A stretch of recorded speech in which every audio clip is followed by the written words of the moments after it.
The morning Maya texted me, I was still half asleep, my phone buzzing on the nightstand like an angry bee trapped under glass.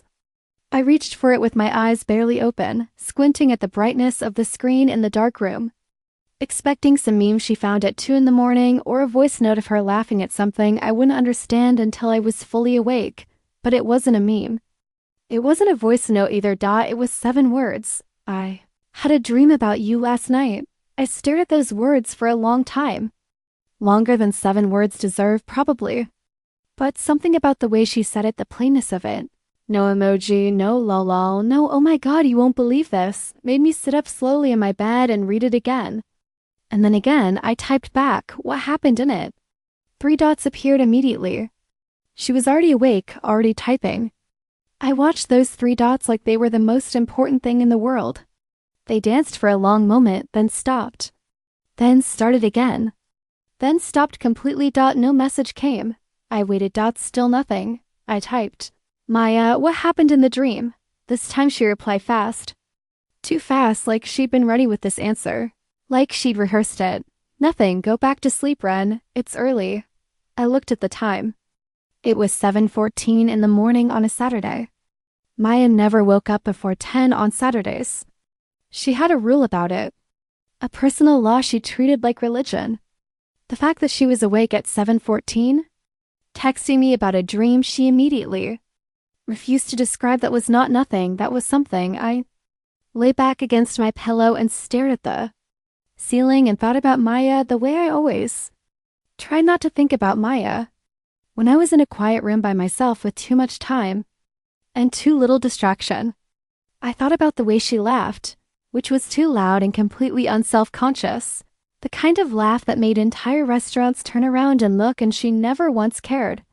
I thought about the way she always smelled like the same vanilla shampoo she'd been using since we were 17. Like she found the one thing that was hers and decided the world didn't need her to change it. I thought about how she held her coffee cup with both hands even in summer, even when it was 90 degrees outside. Like the warmth of it was something she couldn't give up. I thought about her and I thought about the dreams she wouldn't tell me about, and then I made myself stop. The way you stop yourself from pressing on a bruise. Because some aches you've learned to manage and some feelings you've learned to carry quietly. Tucked away in the part of yourself where no one looks. I had been in love with Maya Chun for 3 years. She didn't know. Nobody knew that was the way it had to stay. We had been best friends for 6 years. Maya and we met in our 2nd year of college. In a poetry class neither of us wanted to take, but both of us needed for our humanities requirement. I remember seeing her for the first time on the first day. She walked in late, dropped her bag loudly, looked around the room with the expression of someone who had accepted her fate but wasn't happy about it, and then sat down next to me because it was the only open seat. She looked at the syllabus the professor was passing around, looked at me, and whispered, "Are we really going to have to write 12 poems this semester?" I whispered back, 14 actually. I read the whole thing. She stared at me. You read the whole syllabus? On the first day, yeah. That's the most terrifying thing anyone has ever said to me. And then she smiled. And something shifted in the room, or maybe just in me. And 6 years later, I was lying in my bed at 7:14 on a Saturday morning thinking about a dream she wouldn't describe. We became friends the way that some friendships happen fast and completely. Like the friendship had already existed somewhere, and we were just finding it. By the end of that first semester, we were inseparable. We studied together, ate together, watched terrible reality television together, and pretended to hate it but watched 6 episodes in a row. We told each other things we hadn't told other people. We showed up for each other in the quiet, unglamorous ways that actually matter. She drove me to my therapy appointments when I didn't have a car. I sat with her through 2 nights of a fever when her roommate was out of town. We learned each other's rhythms, the specific language of each other's moods. The difference between the silence that meant she was fine and the silence that meant she needed someone to stay. Closed out the love I felt for her as a friend was real and whole, and I never wanted to lose it. The other feeling, the wanting more feeling. The heart-catching feeling, the watching her hands when she talked feeling, that was something I kept in a separate room inside myself. I had built that room carefully. It had good walls. I visited sometimes and I was alone, let myself feel what was in it. and then locked the door again and went back to being her best friend, which was a good and important thing to be, and which I was lucky to have, and which I was not going to ruin. That was my plan. It had been my plan for 3 years. It was a solid plan, and I believed in it. Then she texted me about a dream. I saw her that afternoon. We had standing Saturday plans a farmer's market 2 blocks from her apartment, followed by coffee at the place on the corner that had the good almond croissants and the extremely judgmental barista, who had never once smiled at either of us but whose coffee was too good to go anywhere else. We had been doing this most Saturdays for 2 years. It was one of my favorite things in my entire life, and I would never have told her that because it would have required explaining why. And the why was complicated. She was waiting outside the market entrance when I got there, wearing her old denim jacket with the embroidered flowers on the back that her aunt had done by hand. And her hair was down, which was less common. She usually pulled it back when we went out. But today it was loose around her shoulders, dark and a little wavy from how she'd slept on it. She was looking at her phone but looked up when she heard me coming. And she smiled. The thing about Maya's smile, specifically the one she gave me, which I'd observed was different from the smiles she gave other people. It came slower. With other people, her smile was quick, easy, social. With me, it arrived like something she was allowing rather than performing, like the muscles of her face were just reflecting something real. I had spent an embarrassing amount of time noticing this difference. I had also spent time telling myself I was probably imagining it. "Hey," she said. "Hey," I said. "How'd you sleep?" A very brief flicker of something crossed her face. "Fine. You?" "Fine." I paused. "For a girl who slept fine, you were up very early." She turned and started walking into the market. "I wake up early sometimes." "Maya, you have a personal law about Saturdays. Laws can change." "You literally said," and I'm quoting you from 3 weeks ago, "that anyone who wakes up before 9 on a Saturday is either in an emergency or making a mistake." Maybe I was in an emergency. "Were you?" She stopped at a vegetable stand and picked up a bunch of carrots and examined them with tremendous focus, as if they contained information. "I just woke up and couldn't go back to sleep." "It's not a big deal." "You texted me about a dream and then refused to tell me what it was." I said it was nothing. "You took a long time typing nothing." She put the carrots down and looked at me. And for just a second, one unguarded second, her expression was something I hadn't quite seen on her face before. Not quite embarrassed. Not quite scared. Something in between, something softer than either. Like the beginning of a confession that she'd changed her mind about making. Then it was gone, replaced with the easy, familiar deflection she was very good at. "Can we just look at vegetables?" She said. "I want to get those little purple potatoes." "Do you want the purple potatoes?" "I want to know about the dream, Ren, Maya." She met my eyes for a moment and then looked away, and the back of her neck, just visible above the collar of her jacket, had gone faintly pink.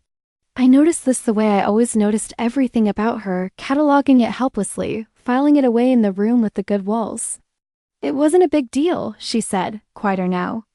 "It was just a weird dream. You know how dreams are, they don't mean anything." "Sometimes they don't mean anything," I agreed. "Sometimes they mean a lot." She didn't respond to that. She moved on to the next stall.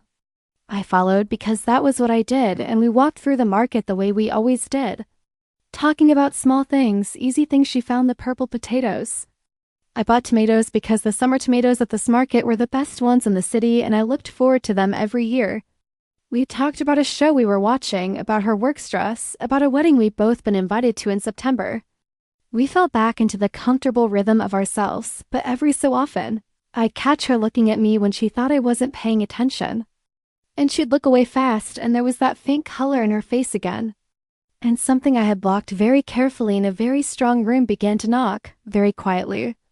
At the door, over coffee, I watched her wrap both hands around her mug, and I thought about how I knew everything about her and also maybe nothing at all. I knew her coffee order: oat milk latte, 1 sugar, the sugar specifically stirred in before the milk. I knew she cried at commercials, but not at sad movies, and had a theory about why this was that she'd explained to me once at length. I knew she'd been in 2 serious relationships.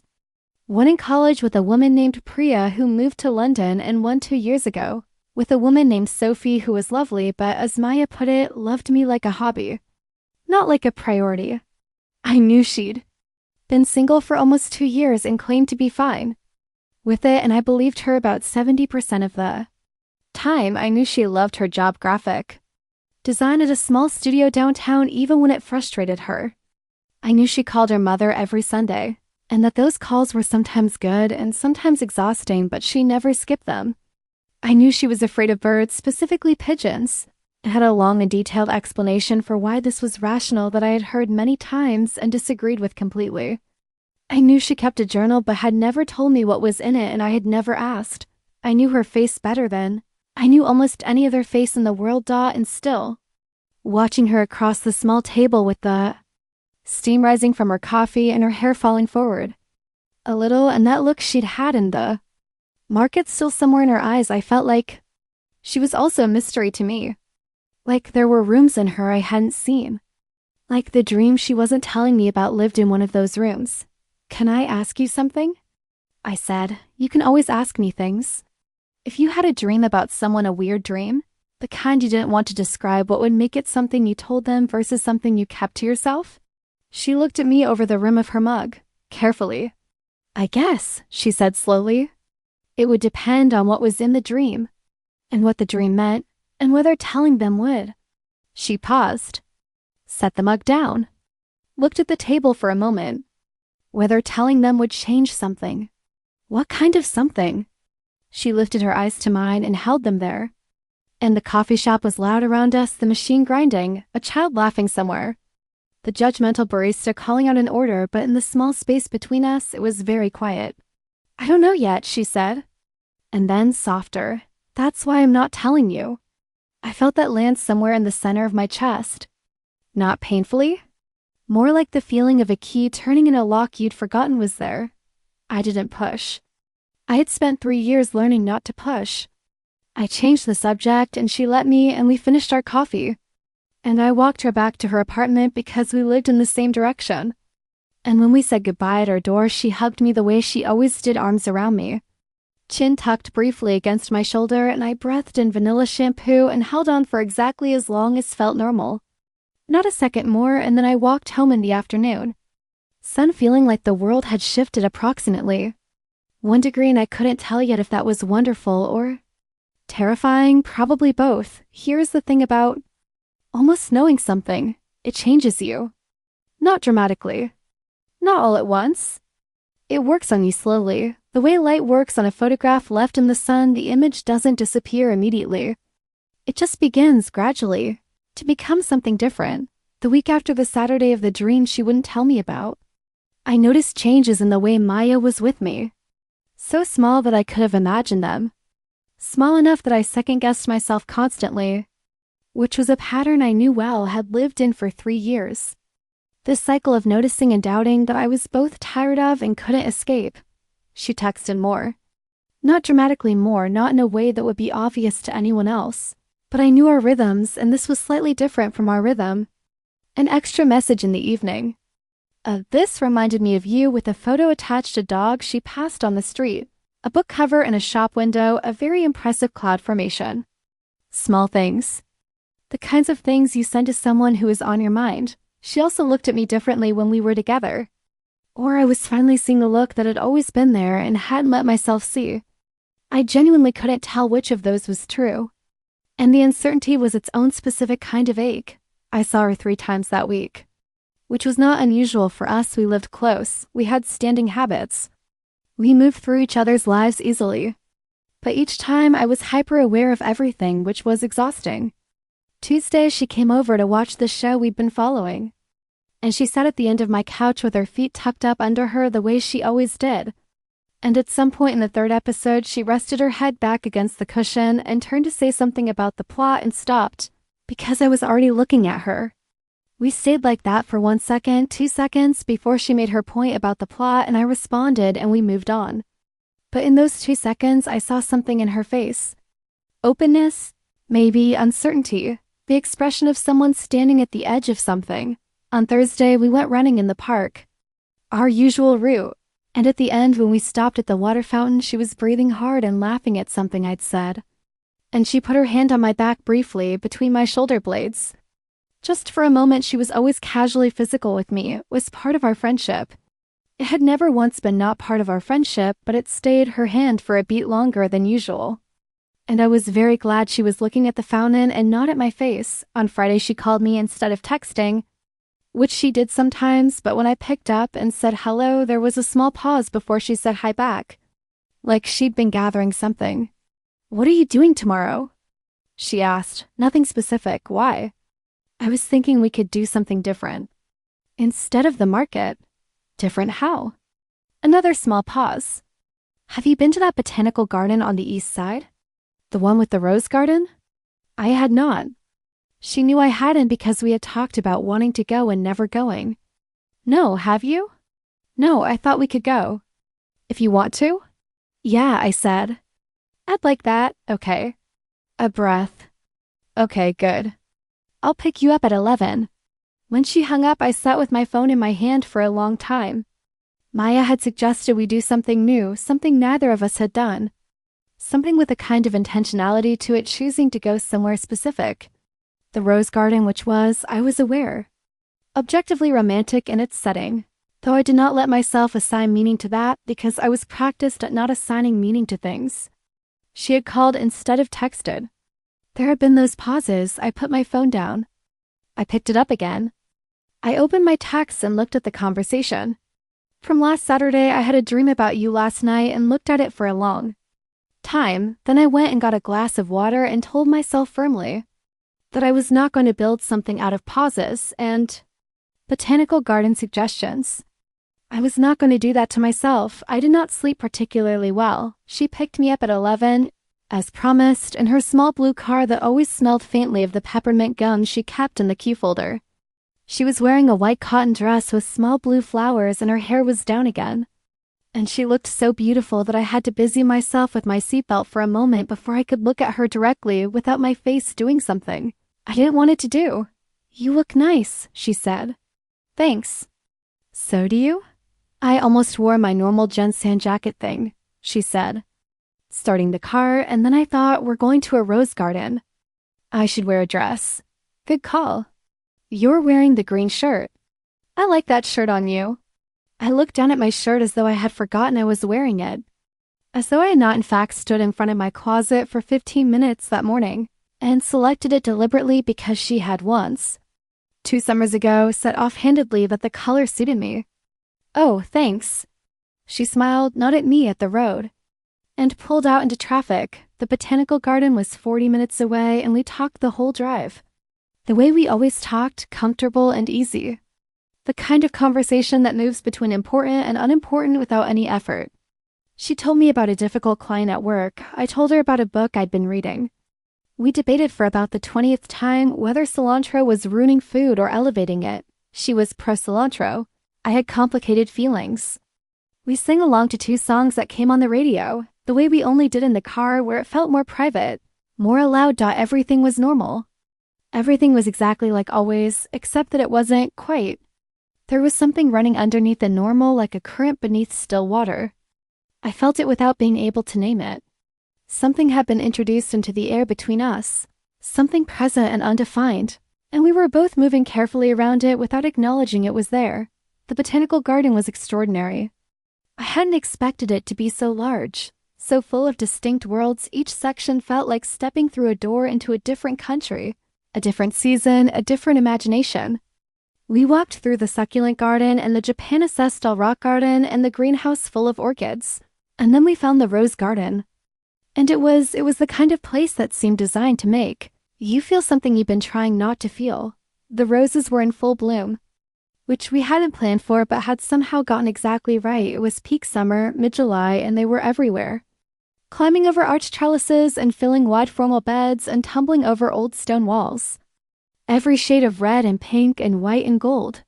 The smell of them so dense and sweet that walking into it was almost like walking into a different medium. Like the air had changed its composition. Maya stopped when we came through the entrance of the rose garden and just stood still for a moment looking around. "Oh," she said quietly. "Yeah," I said. We walked slowly. There was no need to hurry here. Other people moved through the garden too. families and couples and solitary walkers. But there was enough space and enough beauty that it felt private, like everyone had been given their own little radius of quiet. Maya stopped to read the small plaques naming the varieties she liked, knowing the names of things, and I walked alongside her, and sometimes she'd read one aloud to me. Madame Alfred Carreri, Queen of Sweden, the generous gardener. I want to be named like a rose variety, she said at one point. What would your variety be called? She thought for a moment. Something contradictory, like soft stubbornness. I laughed, and she grinned at her own answer, pleased with it. What about me? I asked. She looked at me, considering, and the looking went on for a moment longer than the question required. Something that sounds simple but isn't, she said finally. Like still water or late light, you know, the light that comes in at the end of the day? When it's golden and low and it makes everything look like it's being seen for the first time. She paused as if she'd heard herself. Something like that. I didn't say anything. The pause stretched warm and still between us. And the smell of the roses was everywhere. And she looked at the roses instead of at me. That was oddly specific, she said, quieter. It was beautiful, I said. Meaning the description. Meaning the roses.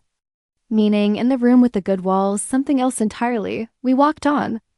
We found a bench in a quieter corner of the garden, against an old stone wall covered in a deep red climbing rose, and sat down. And it was one of those moments that feels like it has always existed somewhere and you've simply finally arrived in it. The afternoon sun was warm but not harsh. Bees moved slowly through the flowers. Somewhere nearby, water moved over stones in a small fountain. Maya leaned back against the wall and tilted her face up toward the sun. Eyes closed, and I watched her freely for once. Because her eyes were closed and I thought that if I lived to be very old and someone asked me what beauty looked like, I might describe this: Maya in a white dress with small blue flowers, her face turned to the light. In a garden full of roses on a Saturday in July. After a moment she opened her eyes and looked directly at me, and I was caught, obviously, looking, and the normal thing would have been to look away or to make a joke, but I didn't. I just looked back. And she looked back, and neither of us said anything, and the world went on around us, making its ordinary noises. Ren, she said very softly. Not a question. Just my name, yeah? A long moment. The bees, the fountain, the warm air. Nothing, she said. Just nothing. But the way she said it didn't sound like nothing. It sounded like everything folded up small. It sounded like the beginning of something that kept stopping itself. I wanted to ask. I wanted to reach across the small space between us on the bench and something. I didn't. We sat in the rose garden for a long time, talking and not talking. And eventually we found our way out and drove home in the early evening. And she dropped me off and we said goodbye. And as she drove away, I stood on the sidewalk and felt that current again, stronger now, more difficult to ignore, running under everything like something that was getting ready to surface. It was the following Thursday when everything changed. Not Saturday in the rose garden, which would have been a more cinematic setting. Not during one of our intentional moments. Thursday, which was an ordinary night, which began as an ordinary night, which had no forewarning of being anything other than that Maya had texted me in the afternoon. My work project went sideways. Can I come over tonight? I need to decompress with someone who isn't involved in my nightmare. I texted back. Of course. Come whenever. I'll have food. She arrived at 7 with her work bag. And the particular kite-shouldered posture that meant she'd been stressed all day and had been managing it alone and was now somewhere safe enough to let it show. I had made pasta, the simple one with cherry tomatoes and garlic and basil that she liked, and she came in and dropped her bag and looked at the pot on the stove and the table set with 2 bowls and said, "You already made dinner. You said you were coming." I didn't say come over and feed me. You never have to say that. She looked at me, and the tight-shouldered stress loosened slightly, like something releasing. Thank you, she said. I'm sorry I'm a mess. You're not a mess. You're stressed. Sit down. We ate and she told me about the project, a client who had changed the brief entirely after 2 weeks of work, requiring them to essentially start over, all of this happening the week before a deadline. As she talked, she ate and some of the tension in her left, and she started using her hands to illustrate the story. which she did when she was becoming herself again instead of the stressed, managed version of herself. And by the time we finished eating, she was calling the client unflattering names and laughing at her own frustration, which meant she was fine. After dinner, we did the dishes together. The way we always did, she washed, I dried. An arrangement that had evolved naturally over years. I don't know when we became people who automatically fell into the same roles in each other's kitchens, but we were, and it was one of those small things that I had a complicated relationship with. This domestic ease between us, this comfort that felt like it was asking to be something it technically SN single quotes T. We moved to the couch. She put on a playlist, her soft decompress playlist, which I knew well, which had a lot of gentle guitar and a few songs that always made me feel like it was raining even when it wasn't, and we sat with a small space between us. And she leaned back with a long, slow exhale. Better? I asked. Much better. She turned her head to look at me. Thank you for tonight. You always know what I need. You didn't need much. Just food and a place to land. You always give me that. A soft pause. You're very good to me, Ren. There was something in the way she said it that was different from the ordinary versions of that kind of gratitude. It was quieter, more serious, like she was saying it for a specific reason from a specific place. You're very good to me too, I said. Simply, truly. She was quiet for a moment. Outside, a car passed. The playlist moved to a new song, something slow with low piano. Can I tell you something? She asked, always. She took a breath. I waited, watching her profile. She was looking at her own hands in her lap, fingers loose against each other. The dream, she said, my heart, which had been calm, changed its rhythm. The dream from last Saturday? I've been thinking about it all week. I've been thinking about, she stopped. Started again. I've been thinking about why I didn't tell you about it. And I keep coming up with the same answer, and the answer scares me a little. I kept my voice even. What is the answer? That telling you would make it real. She paused. More real. That I'd have to another stop. She turned to look at me, and her eyes were very open in the low light of the apartment, and she looked like someone who had made a decision. I dreamed that I kissed you. The room did not change. The playlist continued. The lamp on the side table continued to cast its soft circle of gold. Everything was exactly the same. I could not speak for a moment. Maya, I said finally. I know, she said quickly. I know, and I've been going around and around it all week. And I kept telling myself it was just a dream. Dreams don't mean anything. But then I couldn't stop thinking about, she pressed her hands flat on her knees. I couldn't stop thinking about whether it was true. Whether the dream was true. You know? Whether I started carefully. Whether I wanted it to happen. She said it plainly, looking at me. In the dream, I kissed you, and it felt, her voice was quiet. It felt like the most natural thing in the world. Like I'd done it 1,000 times. And when I woke up and it hadn't happened, I felt, she closed her eyes for a second. I felt the specific kind of sad that you feel when something good was real and now it isn't. I was looking at her. I was acutely aware of my own heartbeat. I sat with it all week, she said. I kept waiting for it to fade, the way dreams fade. It didn't fade. And then today, when everything went badly at work, the first thing I wanted, she stopped, looked at me. The only person I wanted was you. That's not new. You've been the first person I wanted in hard things for years. But this time it felt different. This time it felt like more than friendship, and I'm a small shaky exhale. I'm not sure what to do with that. I'm not sure what to do with that. Maya, I said again, and my voice came out different this time, softer, something in it I couldn't fully contain. I don't know if this is, she turned to me. I don't know if I'm just overwhelmed and reading into things. I don't want to make this weird between us. You're my best friend, you're the most important person in my life, and I can't, her voice wavered slightly. I can't lose that.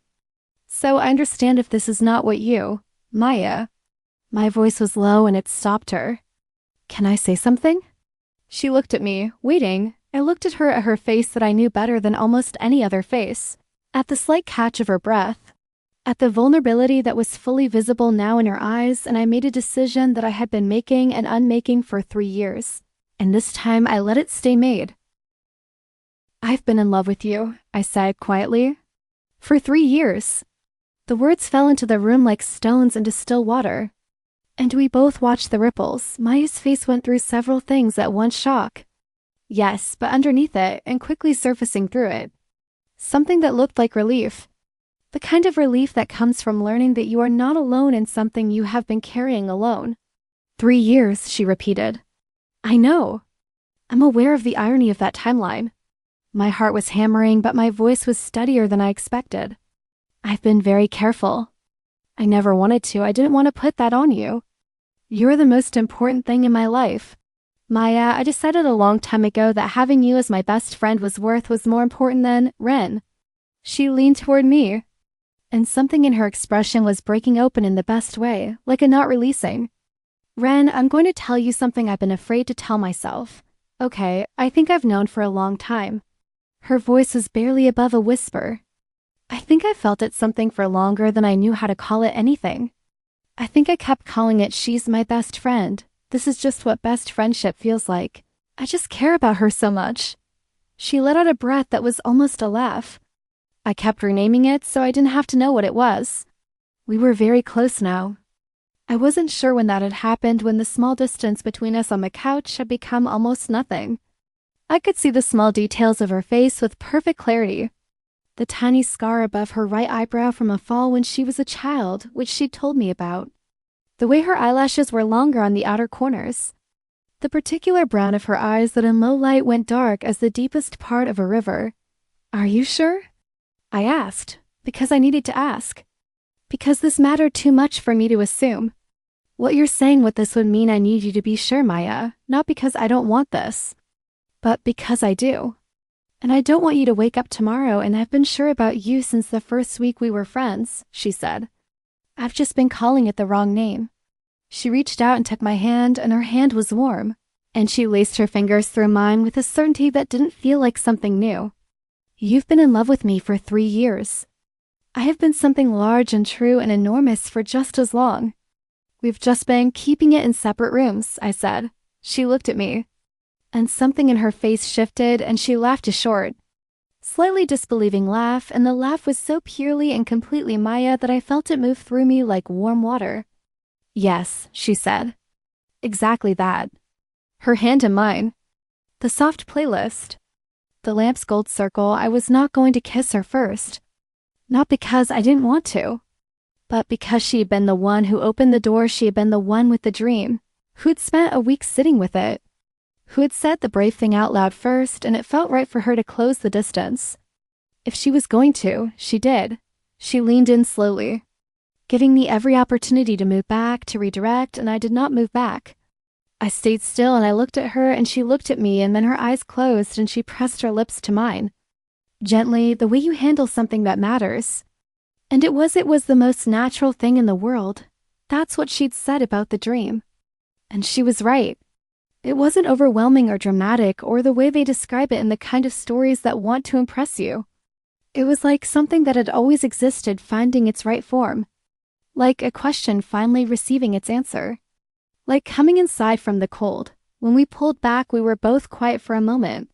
Foreheads almost touching, and I could feel her breath. And I was full to the edges of something I didn't quite have a word for. Something that contained joy and relief and 3 years of careful, patient love that had just, at last, been allowed to be what it was. Hi, she whispered. Hi, I whispered back. She laughed again, quietly, and I felt her forehead drop to my shoulder. And her hand was still holding mine. I should have told you about the dream. She said, double quotes, yeah, you should have. I was terrified, I know. I turned and pressed my lips to the top of her head. The first time I'd allowed myself to do that. And it felt like the most natural thing in the world, too. You're okay, we're okay? The question was small, tentative, asking something larger than the words. I looked at her, this person I had loved for 3 years. This person who was my best friend. This person who had just told me that what she felt was large and true and enormous, and I felt the room inside me with the good walls finally open. Fully, all the way. The door standing wide. More than okay, I told her. Here's something nobody tells you about falling into love with your best friend. The adjustment period is strange in a way you don't expect. Not difficult. Not painful. Strange. Like moving into a house where you've always been a guest, you know where everything is. You've sat at the kitchen table 100 times. But now that it's yours, the light looks different. Maya and I had been each other's people for 6 years. We had already been through significant things together. We had already seen each other's ugly crying and bad moods and 3 in the morning fears. We had already developed the vocabulary of each other, the specific language of a friendship that has outlasted multiple versions of both people involved. There was no awkward getting to know you period. No wondering if she'd be interested in the boring details of my life. No performing a self that was more impressive than my actual self. We already knew each other. What was new was permission to hold her hand while we were walking, which I had always wanted to do and which she seemed to have been waiting for. She reached for my hand first. The day after, when we were walking to get the coffee. And it was so natural that nobody watching us would have known. It was the first time, permission to say I missed you today without the careful calibration of how much missing was allowed to. Showed permission for the look, the one I'd been catching on her face and on my own face in mirrored surfaces for months. Maybe years to exist openly between us. We took it slowly, partly by nature and partly by conversation. We talked about it, the two of us, carefully and thoroughly, because we were both people who needed to talk about things and because the friendship was too important to handle carelessly. We talked about what we wanted, what we were afraid of, what it meant that we had been so close for so long before this. What I'm most afraid of, Maya said. One evening the second week, we were sitting on her floor with our backs against the couch and her head on my shoulder. Is that I waited so long that there's a version of this I already missed. What do you mean? Like the early falling in love version. The butterflies and anxiety and can't stop thinking about you version. A pause. We skipped all that, did we? I shifted slightly to look at her. Because I can tell you from experience that I spent the last 3 years thinking about you probably more than was healthy. I had butterflies more times than I can count. She lifted her head from my shoulder. You did? Maya, you texted me about a dream and I couldn't sleep. She stared at me. And then she laughed, that real unrestrained laugh. And it was so good that I thought I might be incandescently happy. Which was a thing I'd read about and not been sure was real until this exact moment. The dream? She said. The dream. You were so annoyed at me for not telling you. I was beyond annoyed. I was desperately curious and trying extremely hard not to seem desperately curious. She shook her head slowly, smiling. I lay in bed that Saturday morning after I texted you and read your what happened in it. About 40 times. I kept thinking about how to answer it, what almost said. She was quiet for a moment. The truth. I almost said I woke up from dreaming about kissing you and I've been lying here for an hour, realizing that I've been in love with you for I don't know how long. She glanced at me sideways. But I chickened out. You were a week late and I'm only a little bitter about it. Only a little? Maybe medium bitter. I spent that whole Saturday at the market convinced I was imagining everything. She took my hand. She was always taking my hand now, like she was making up for not taking it before. You weren't imagining anything. I know that now. For the record, she said, I don't think we skipped the early part. I think the early part just happened to us across years in little pieces. Every time I felt something and told myself it was just friendship. All those moments were the early part. We had it. We just didn't know that's what it was. I thought about that. About all the years of small moments, the laughter. The hand on my back in the park, the rose garden, late light. The kind that makes everything look like it's being seen for the first time and understood that she was right. We hadn't skipped anything. We had lived through all of it. We had just arrived at the end of a long beginning. Also, she added, I definitely have butterflies. You do? Constantly. Annoyingly. You said one thing to me yesterday on the phone and I had to go stand in my kitchen and breathe into a dish towel. What did I say? Nothing big. It doesn't matter. She was smiling at something private. It was just your voice. The way you say my name. I said her name, softly. Just her name. She did something with her face that was not her normal expression, something more open and less defended. And then she leaned forward and kissed me, and it was easy and warm, the way it always was now. This thing we've been doing for 2 weeks that was already completely native to us. That already felt like something we'd always done, we told people slowly. In small groups, beginning with those closest to us. Telling people was an odd experience, because the reactions fell into exactly two categories: complete and total shock and the infuriating, "Oh my God, finally." My sister was in the finally camp. She sat across from me at lunch where I carefully and somewhat nervously told her, and stared at me with an expression that communicated both "I love you" and "you're a disaster" simultaneously. "Ren," she said, "I've been waiting for this." "What?" "The two of you have been in love with each other for years. Every time you talked about her, I wanted to gently shake you." "Why didn't you say something?" "Because it wasn't my thing to say. It was yours." She reached across and squeezed my hand. "I'm so happy for you. For both of you." My friend James, who knew both me and Maya and had been in the friend group through all of it, had what could only be described as a brief existential response. He sat very still when I told him. Then he said, "I need a minute." Then he said, "Okay, actually, I just need you to know that I once drove both of you home from a party, and the two of you spent the whole drive looking at each other and talking about how much you appreciated each other's friendship. And I actually thought about saying something at that point, and I didn't, and I've decided to let go of that. I appreciate that." "You were so obvious," he said.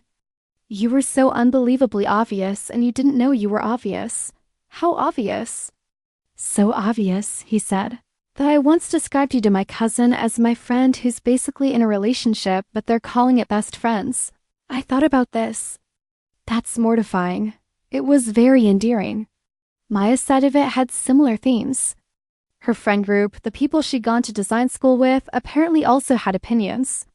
Her closest friend from that world, a woman named Danny who had known Maya for 7 years and had strong opinions about everything, reportedly said, "Finally, I have been watching you light up like a lamp every time our name comes out of your mouth for 2 years, and I have exercised restraint, and that restraint has now been rewarded." Maya told me about this on the phone, laughing, and I could hear the slightly embarrassed joy in her voice being known and being seen. Being loved by her people in this specific new way was something she was getting used to. "Apparently we were not as subtle as we thought," she said. "Apparently not." Danny said she had a bet going in our group chat. A bet? About when it would happen. She won. She said spring of this year. She was off by a couple of months. A pause. She's very smug about it. "I kind of want to thank her," I said. "She believed in us before we believed in ourselves. She's going to be insufferable now, worth it." Her mother was a more layered conversation. Because Maya's relationship with her mother was a more layered thing. Maya's parents knew she was gay. She had come out to them in her second year of college, and her father had been easy, warm, immediately supportive. Her mother had taken longer. Not cruel, not rejecting, never that, but carrying a weight of watched it addicted that took a few years to put down. By the time we met, she'd put it down and picked up love instead, and she and Maya had found their way to something good. But it was not without its history. I had met her mother dozens of times. I was, in her mother's world, Maya's best friend. Going from that to something different was a conversation that mattered. Maya had it on a Sunday call. She told me about it afterwards. She was sitting on her bed and I was on the phone. And I could hear the slight shakiness of having done something brave that had gone well. She cried. Maya said, "Good crying?" "Very good crying." She said Maya's voice was careful, carrying something tender. She said she had always thought you were wonderful. She said she'd wondered sometimes if she said she hoped we'd be very happy. She said, "Bring her next time you come." I pressed my hand to my chest. "Maya, I know." I heard her exhale. She asked how long. I told her I wasn't sure. I'd been feeling things for a long time before I understood what they were. And she said, a small pause. She said, "The heart knows before the mind does. It's been waiting for you to catch up." We were both quiet for a moment, holding that. "Your mother," I said, "is wonderful. She's going to love being right about this." She was right. She was very right. Maya's voice went soft. "Come over tonight?" "Yes," I said. "I'm already on my way. I want to tell you about ordinary love. Not the cinematic version, not the running through airports. Not the grand declarations in front of crowds, not the perfectly orchestrated moment in the rain. I want to tell you about ordinary love because ordinary love is the real thing. The deep thing, the thing that holds ordinary. Love is a Sunday morning in August when Maya is in my kitchen making eggs and I'm still in bed and she calls from the kitchen asking if I want the eggs scrambled or fried. And I say scrambled in 5 minutes. Later she appears in the doorway with 2 plates and a truly unreasonable amount of hot sauce on hers and sits on the edge of the bed and we eat and talk about nothing in particular. And the morning light is coming through the window at that low golden angle. Late light except it's morning and I think, this is it. This is the thing. Ordinary love is her falling asleep on the couch in the middle of a movie and me watching her sleep for a while before. I gently shake her shoulder and suggest she go to bed. Ordinary love is her calling me from the grocery store to ask which kind of pasta and me knowing exactly which kind she means even though she didn't describe it. Ordinary love is the way we argue, which is real and direct and never cruel. Which is a language we've been practicing for 6 years and are good at the disagreements that happen and are resolved. And leave no residue. Ordinary love is that she still talks with her hands. That she still reads every small plaque describing every rose variety. That she still calls her mother every Sunday. That she still wraps both hands around her coffee cup even in summer, even on the hottest days. None of those things have changed because she hasn't changed. She is still entirely herself. And what has changed is that I am no longer holding my love for all of those things in a locked room. I have opened the room. I'm allowed to love her openly, to tell her, to show her. And this freedom, the freedom after 3 years of careful restraint, is larger and more spacious than I knew how to imagine. She tells me things now. Things she was always somewhat direct about, but is now more fully open about. The specific interior rooms of herself that she shows me more completely. She tells me about the journal, not what's in it. That's still hers, but that she's been writing in it since she was 16, and that lately, she says, it's been full of me. Full of the months before the dream, the not knowing, the slowly knowing, the figuring out. Full of the rose garden and the coffee shop and the dream she finally told me. Can I read any of it? I asked once. Someday, she said. Not yet, that's fair. There's a lot of embarrassing material, she said. I need to live with you longer before I let you see how dramatic I was about you. I was dramatic about you too. How dramatic? I said carefully. Sat outside your building for 20 minutes before coming up because I had convinced myself during the walkover that I was about to accidentally tell you how I felt and I needed to recalibrate. She stared at me. When was this? About a year ago. You'd called and said you had something to tell me and I convinced myself on the way over that you were going to say you were moving. Away in the entire walk there, I was having a quiet devastation about it, and then when I got there, you wanted to tell me about a client. Project Ren. Her voice was trying not to laugh, but also genuinely moved. Ren, you sat outside my building for 20 minutes, yes. I could have just looked out the window. I was by the tree. I looked like a person who lived near a tree. She laughed, fully, the real one, the Tulu'd one. And then she cupped my face in both her hands and looked at me with an expression that I was still. Months in, not quite used to receiving open and warm and certain and specifically. Particularly from me, and she said, you are a lot. Ren, you like a lot. I love a lot. She said simply, and that was the first time she said it. The specific arrangement of those words in that order. And I felt them move through me the way warm water moves through something cold. Slowly, from the inside out. I love you too, I said. I have for a long time. I know. She kissed me briefly and then rested her forehead against mine. I know. I'm sorry it took me. Don't apologize for the timeline. I want to. We got here, I said. The how doesn't matter. She was quiet for a moment. The dream mattered. The dream was very important. Yes, I should have told you right away. Next time you have a significant dream about me, please tell me immediately. I dream about you all the time now, she said, almost shyly. And they're very good. A small smile. That's all I'm saying.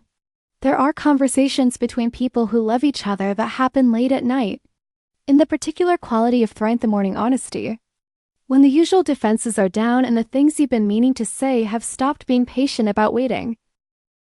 We had one of those conversations in October. 4 months in, lying in my bed in the dark, her head on my shoulder. The city outside the window doing its quiet late-night murmuring. "Tell me something true," she said. It was something she'd started saying, this phrase, as an invitation, a way of asking for the end version of whatever was inside. "Something I haven't told you? Something you've been carrying around?" I thought about it. "I used to be afraid," I said, "that what I felt for you would ruin me. Like, that it would get so big it would make everything else seem smaller. Like, I'd lose the ability to be satisfied with the life I had because I wanted you so much." She was very quiet, and she said, "And it didn't. The love I had for you didn't ruin anything else. It was just there alongside everything, and I could live with it. I learned to live with it." A pause. "But I'm glad I don't have to anymore. I'm glad I get to have you." Her arm tightened around me slightly. "Your turn," I said, a long pause. "The city outside?" "I was afraid," she said slowly, "that I wanted you for the wrong reason. Like, that I wanted you because you were safe. Because you were already here. Because I knew you'd love me back." She exhaled. "I was afraid it wasn't real love, just comfort shaped like love. And?" I said quietly. "And then I spent a week after that dream watching you, really watching you, not as my best friend, but as," she paused, "as someone I was considering. And it wasn't comfort. It was the opposite of comfort. It was terrifying. It was the most unsettling, uncertain, wanting feeling I've ever had for anyone." She turned to look at me in the dark.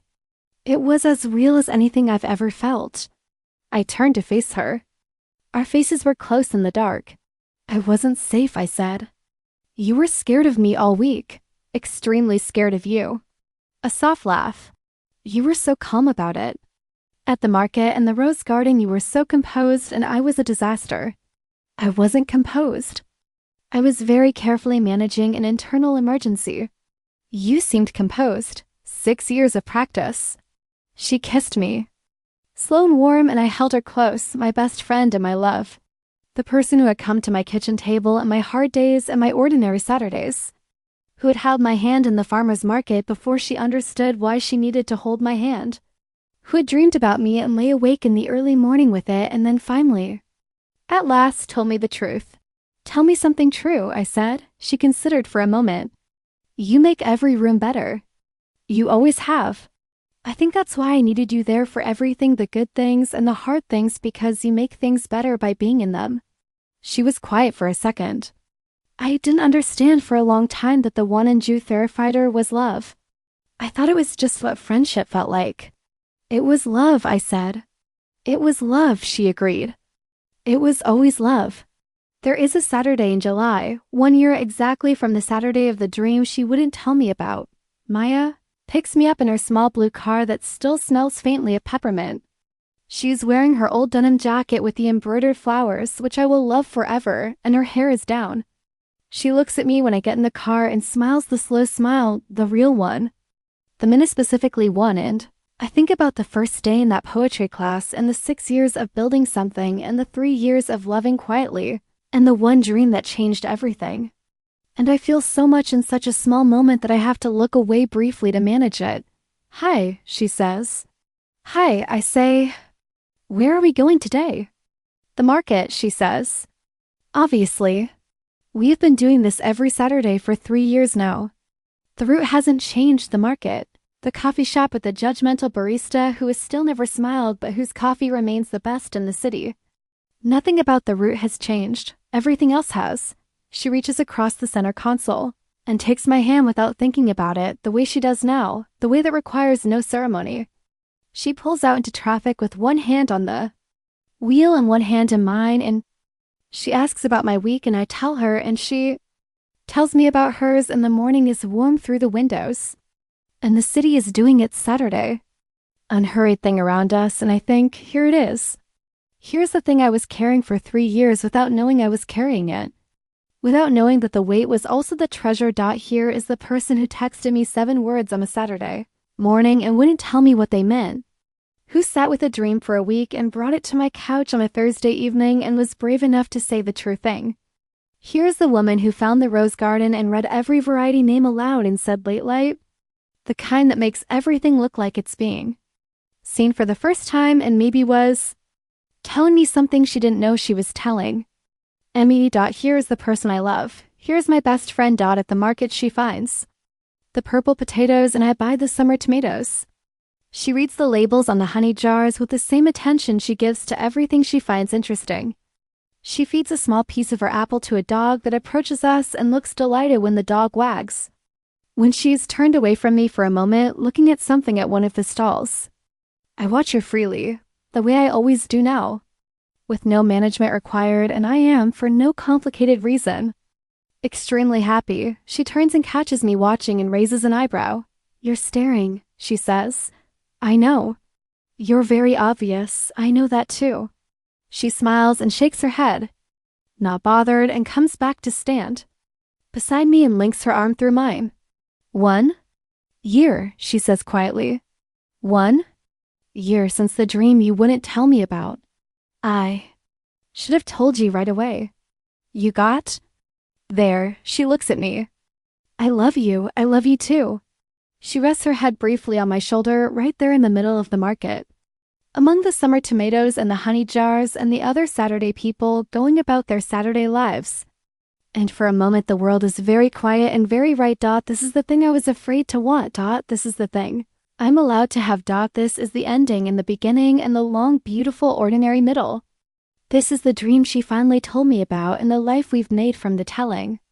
This is Maya-chan and this is it, Ren, and this is what it looks like when love stops being a thing you carry alone and becomes a thing you carry together. Which is lighter, which is the most surprising thing, how much lighter it is. Shared, how much more room it leaves for everything else. For the laughter and the arguments and the Sunday morning eggs and the late night true things and the coffee with 2 hands wrapped around the mug even in July. Even in the middle of summer. Because some warmth you hold on to not because you're cold, but because it's yours and it's good and you've learned at last that you are allowed to hold it. Nobody tells you that the first real fight with the person you love truly love, the kind that has roots going down 6 years deep, feels different from every other fight you've ever had. Not worse, necessarily, different, more complicated. Because you're not just fighting with someone you care about. You're fighting with someone who knows exactly where to stand to accidentally step on every tender thing inside you. Because they've been inside your life long enough to have memorized the map. It happened in November, 4 months into us. On a Sunday evening when we were both tired in the specific way that comes from a week that asked too much and didn't give enough back. It started small.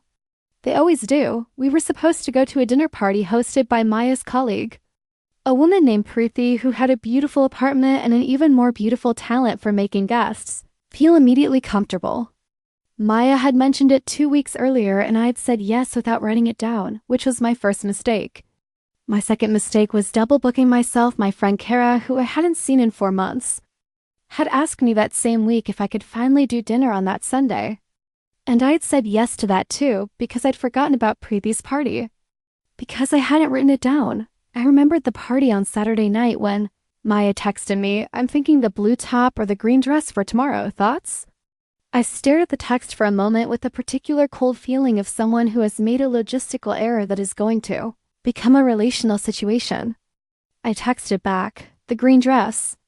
Hey, I have to tell you something, that sounds ominous, she wrote back. I called her. Easier to explain this with my actual voice. She picked up and before she could say anything I said, I'm so sorry, I double booked tomorrow night.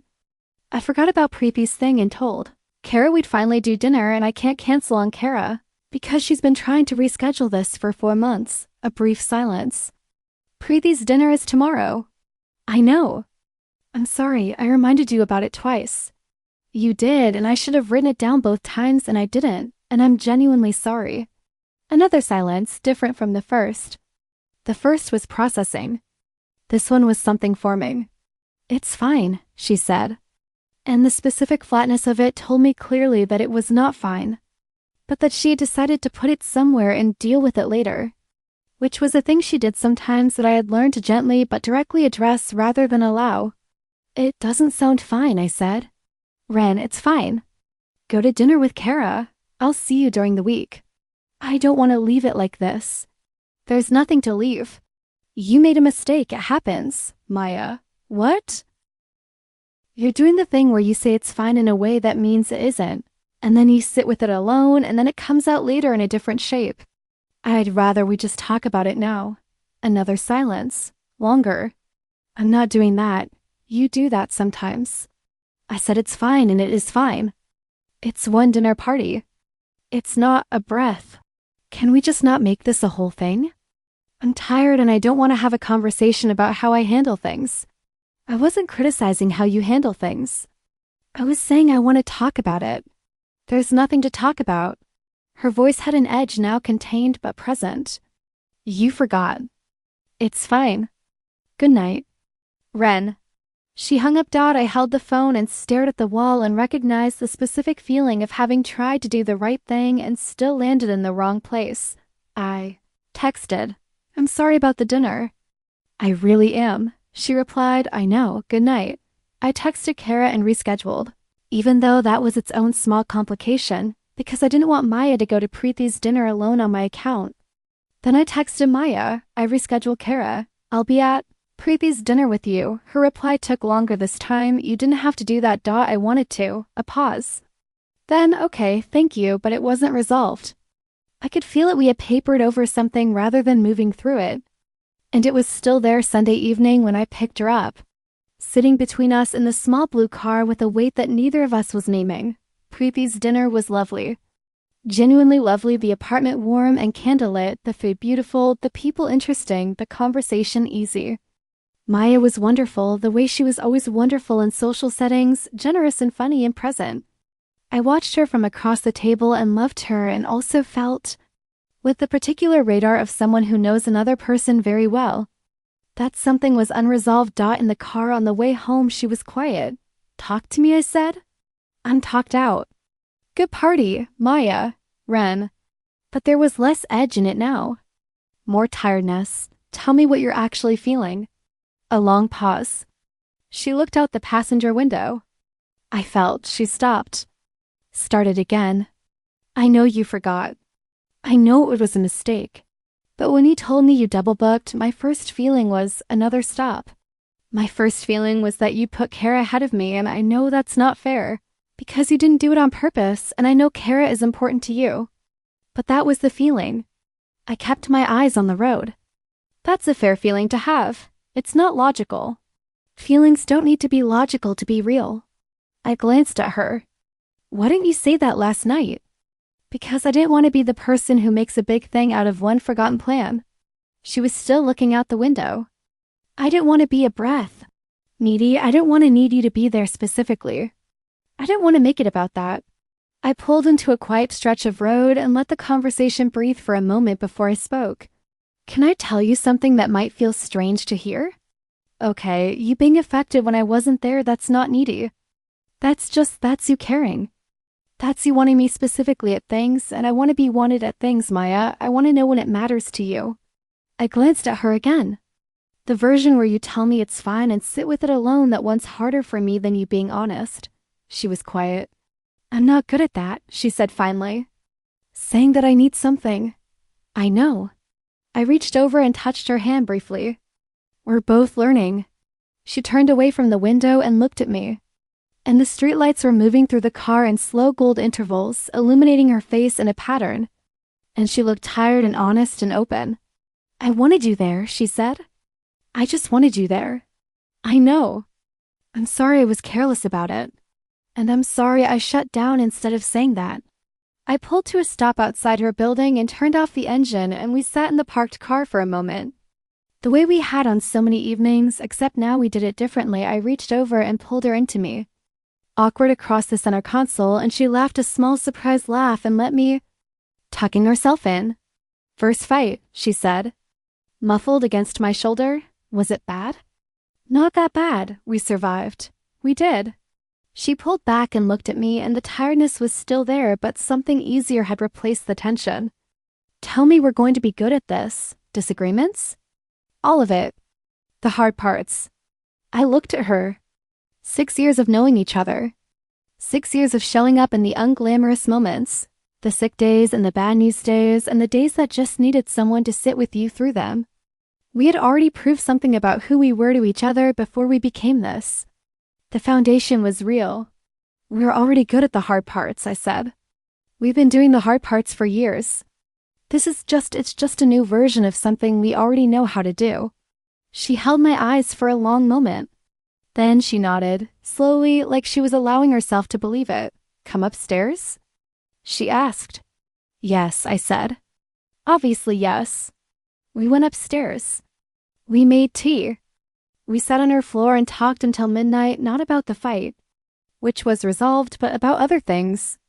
The things we always came back to, the conversation between us that had been running for 6 years and showed no sign of finishing.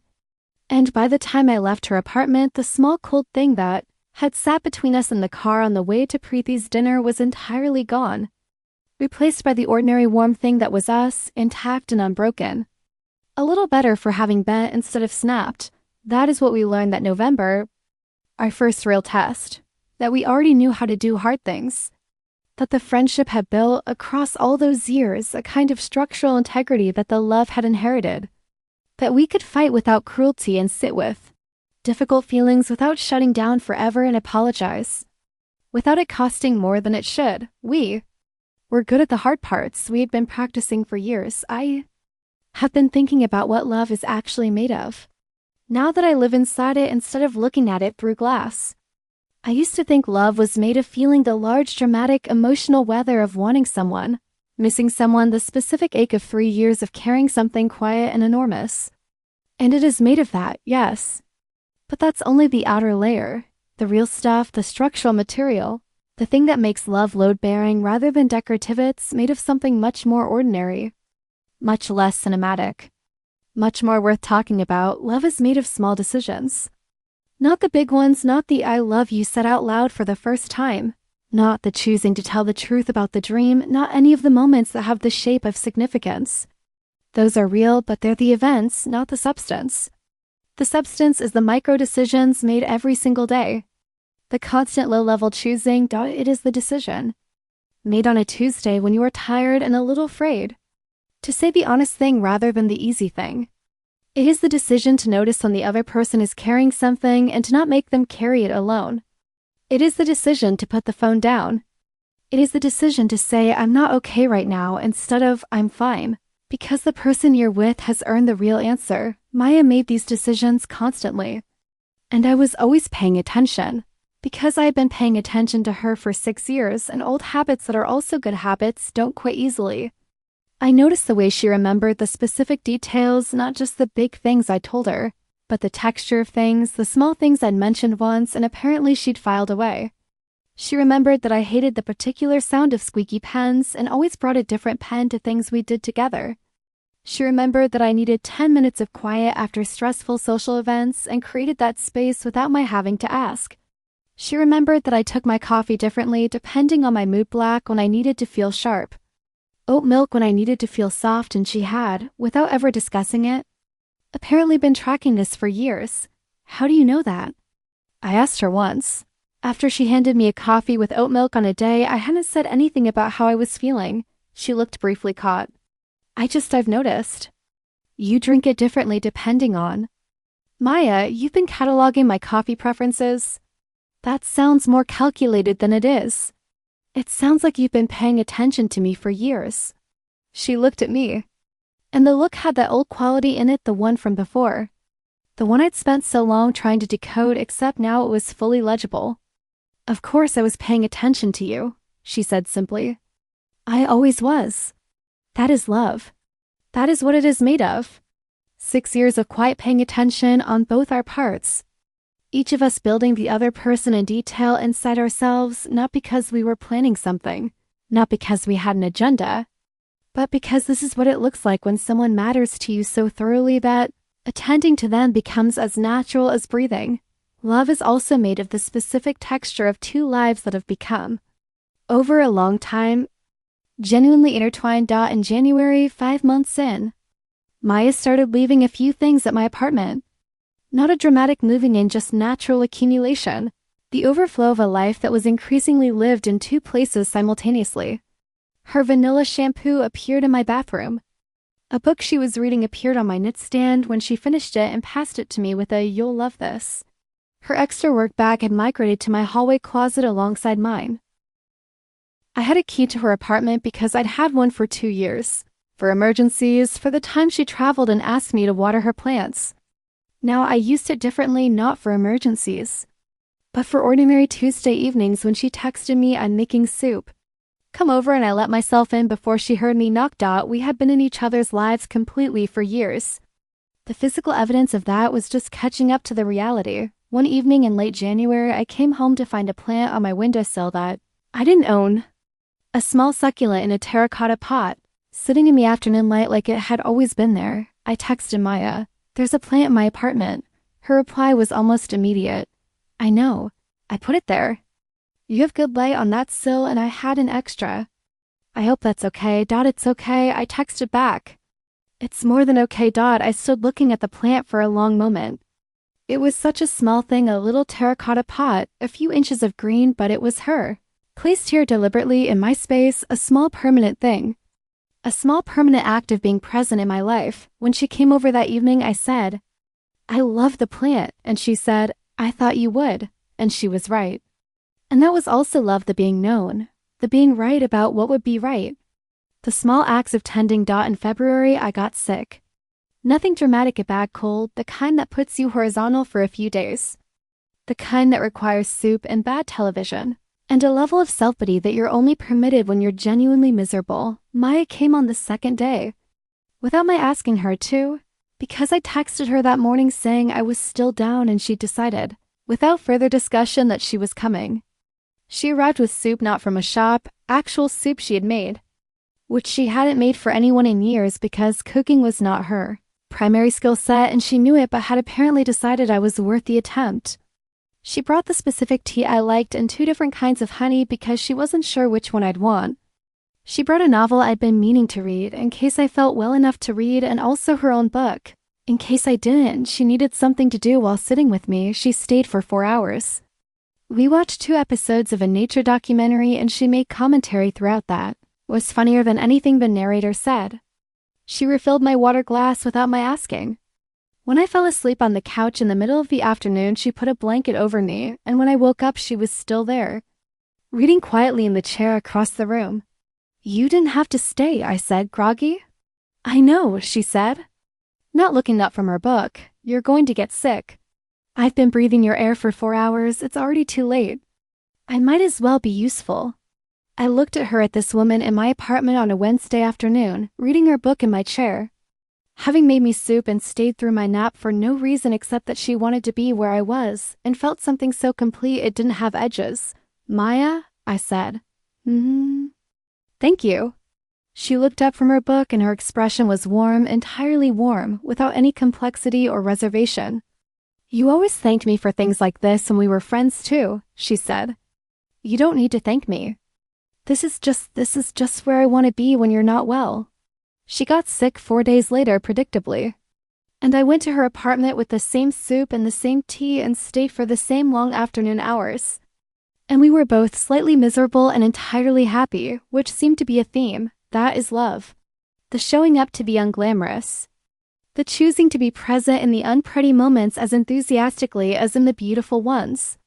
The soup when neither of you is a great cook. The staying through the nap. The being there not because you have to, but because it is simply, without question, where you want to be. Love is also made of laughter. This is undersung. I think how much of love lives in the laughing. Specifically the laughter that is only possible between 2 people who know each other entirely, who have accumulated enough shared history and private language that a single word, or a particular look can collapse both of them. We had always laughed together. Since the first day in the poetry class, since the first week of friendship. But the laughter after was different in the way that everything after was different, more available. Less managed, more willing to be big and uncontained. There was a specific evening in March. 6 months in, when we were attempting to assemble a piece of furniture, I had bought a bookshelf. Theoretically simple, practically a philosophical challenge, and the instructions were in a language that had been technically translated into English but hadn't quite made it all the way. And we had been at it for 2 hours, and we had 1 step left and couldn't figure out what the illustration was telling us. And Maya held up the instruction sheet and stared at it with the expression of someone who had lost all faith in human civilization and said, very seriously, I think the little man in this drawing is asking for help. The little man in the drawing was a cartoon figure indicating the step to perform. And she was right, his arms were raised in a way that genuinely did look more like distress than demonstration. And something about the timing and the delivery and the 2 hours of accumulated furniture. Frustration made me laugh so hard and so suddenly that I sat down on the floor. And she started laughing at my laughing, and we were both useless for the next 5 minutes. Just 2 people on the floor of my living room, absolutely defeated by a bookshelf and each other. We finished the shelf eventually. It was slightly crooked, and we agreed never to say so out loud. That evening, the laughter, the floor, the slightly crooked shelf that is love too. The willingness to be ridiculous together.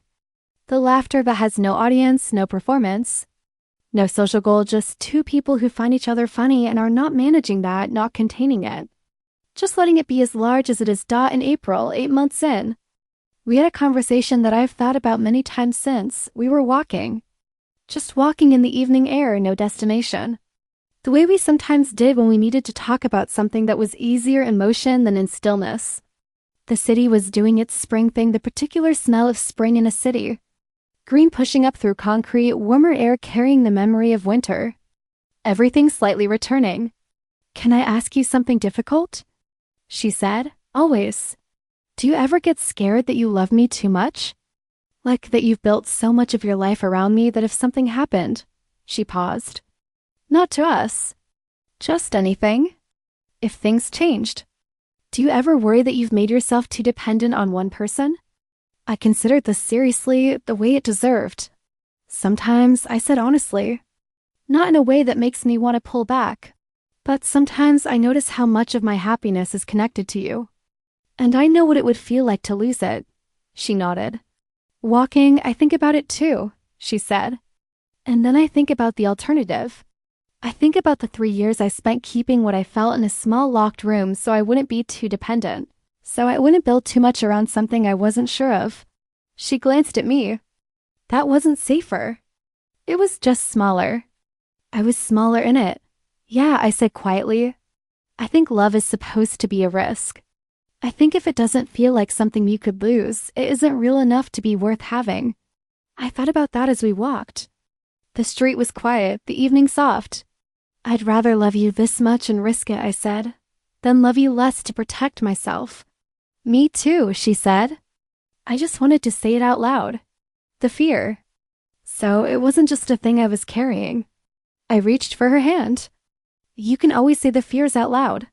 I know. I'm getting better at it. You are, I told her. Meaning it, we walked until the sky went dark and the streetlights came on. And then we found a small restaurant we hadn't been to before and went in and ordered food and talked about small things. The way we could always swing from the large to the small without losing the thread between them.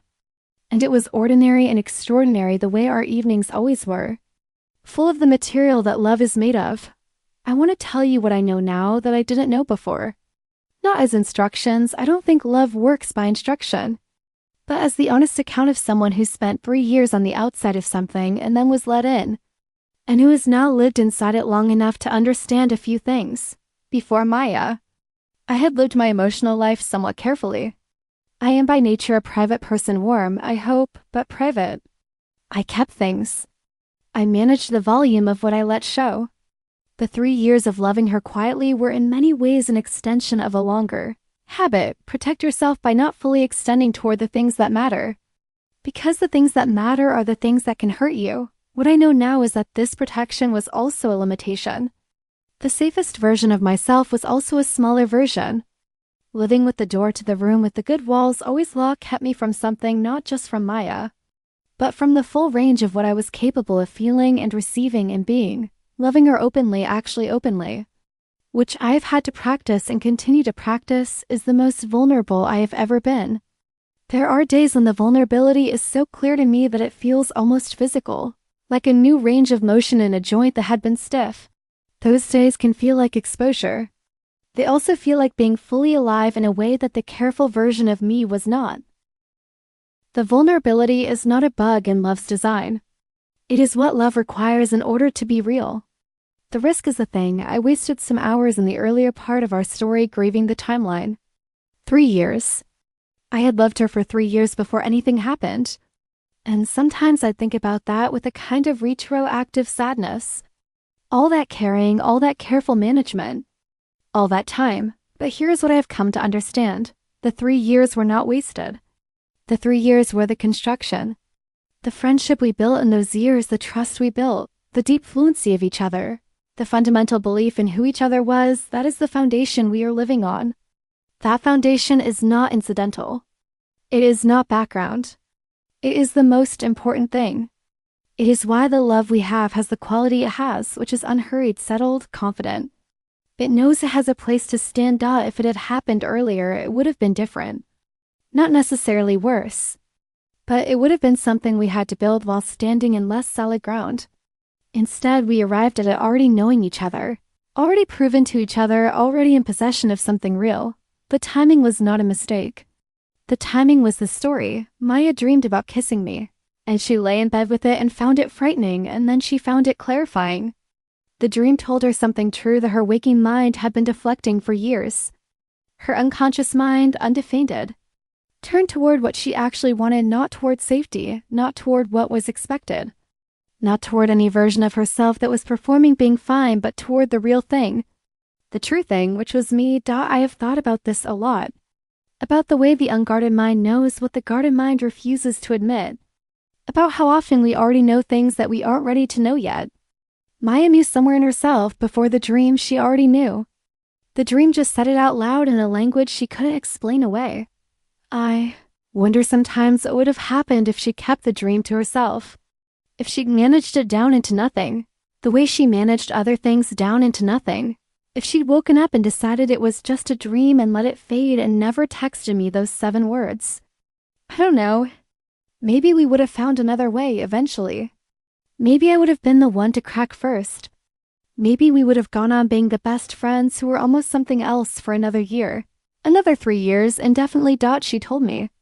She told me, and then she spent a week with it, and then she told me the rest. That telling, both tellings, changed the whole shape of things. If you have a dream about someone you love and it doesn't fade the way dreams are supposed to fade, tell them. Or at least tell yourself what it means. Let the unguarded knowing say what it already knows. There is a quality to what Maya and I have that I'm not sure I would have been able to imagine before I was inside it. A quality of safety that is not dullness, it is the opposite of dullness, actually. It is the specific aliveness that comes from being fully known and fully chosen. There is no version of myself I'm hiding from her, no room she hasn't been in, no bad week or ugly mood she hasn't seen, no version of me that might disappoint her by turning out to be real. She knew the real version first. She chose it first. She's been choosing it in one form or another for almost 7 years. That is the gift that friendship gives to love when they become the same thing. But terror is diminished not entirely. The vulnerability is still real, but the specific terror of being eventually discovered, of some hidden self being revealed and rejected, that terror is mostly gone because there is nothing hidden. She has seen me in all my versions, and she is still here. That is a specific kind of freedom that not all love gets to have. I do not know if every love should start from friendship. I don't think there is one right way. But I know that for us, the friendship was not the warm-up act. The friendship was the foundation, and the love is what grows from the foundation that holds. Love is a decision made every day.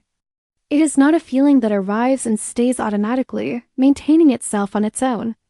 It is the sum of all the small decisions to show up, to be honest, to stay through the hard thing, to make the soup, to hold the hand, to say the true thing when the easy thing would also be available. Maya makes those decisions every day. And I watch her make them, and I make them too.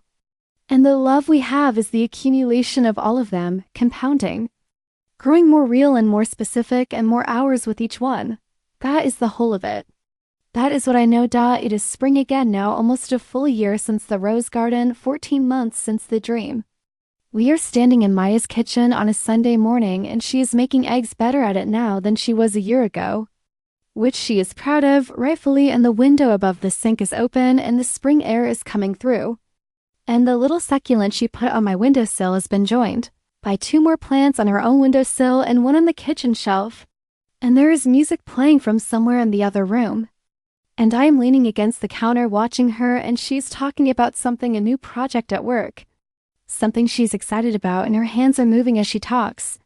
Which they always do, which I have always loved. Which I'm allowed to love openly and will never stop being glad about that. She turns and sees me looking and raises an eyebrow.